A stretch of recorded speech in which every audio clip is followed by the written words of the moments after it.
ఈరోజు హిందూ వాహిని రాష్ట్ర శాఖ పిలుపు మేరకు వనపర్తి జిల్లా హిందూ వాహిని శాఖ బంద్కు ప్రకటించడం జరిగింది.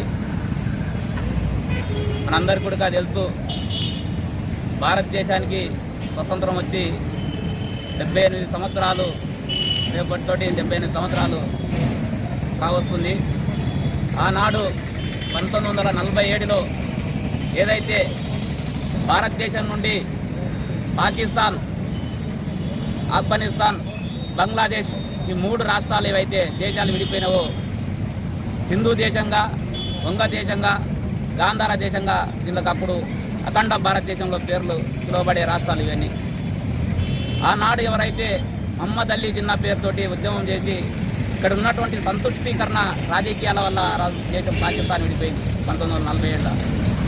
ఆనాడు మహమ్మద్ అలీ జిన్నా అనే ఒక వ్యక్తి అజ్కేలియే పాకిస్తాన్, అడికేలికే హిందుస్థాన్ అంటే నవ్వుతూ నవ్వుతూ పాకిస్తాన్ను సాధించుకున్నాం, జర కొట్లాడి రక్తాన్ని చిందించినట్లయితే, పోరాడినట్లయితే ఈ భారతదేశాన్ని కూడా మనం కైవసం చేసుకోవద్దని ఆనాడు మహమ్మద్ అలీ జిన్నా ఎవరైతే ఉన్నారో పాకిస్తాన్ అధ్యక్షుడు పిలుపునివ్వడం జరిగింది ముస్లిం సమాజానికి.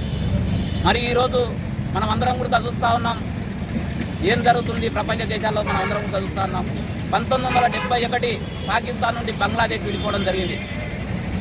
ఆనాడు ఏదైతే వాళ్ళు స్వతంత్రం కోసం ఏదైతే దేశం, ప్రతి ఒక్క దేశాలు ఈ విషయాన్ని ఖండించాల్సిందిగా కోరుకుంటున్నాము.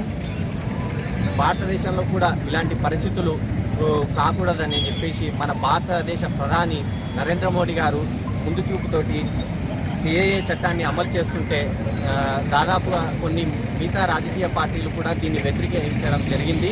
దానికి తోడుగా ఇవాళ వేల చట్టాన్ని అమలుపరిచి బంగ్లాదేశంలోని హిందువులను కాపాడటం, వాళ్ళని తిరిగి మన దేశానికి వచ్చి అభ్యుదయానికి శ్రీకారం చుట్టే వాళ్ళం. ఇజ్రాయిల్ మరియు పాలస్తీనా మధ్య యుద్ధం జరుగుతుంటే ఆ యుద్ధాన్ని ఆపి కూడా అక్కడున్న మన భారతీయులను కానీ హిందూ సమాజాన్ని ఇక్కడికి తీసుకొచ్చే విధంగా కృషి చేసిన ఘనత మన భారతదేశానికే చెందింది. మన భారతదేశ ప్రధానికే ఈ గౌరవం దక్కిందని గుర్తు చేస్తున్నాను. కావున రాష్ట్రంలో కూడా ఎవరైనా చొరబాటుదారులు ఉన్నా, ఇలాంటి మతశక్తివాదులు ఉన్నా వెంటనే వాళ్ళను గుర్తించి వాళ్ళను పట్టుకొని వాళ్ళని శిక్షించాల్సిందిగా కొత్తకోట హిందూ వాహిని శాఖ తరఫున కోరుకుంటున్నాం.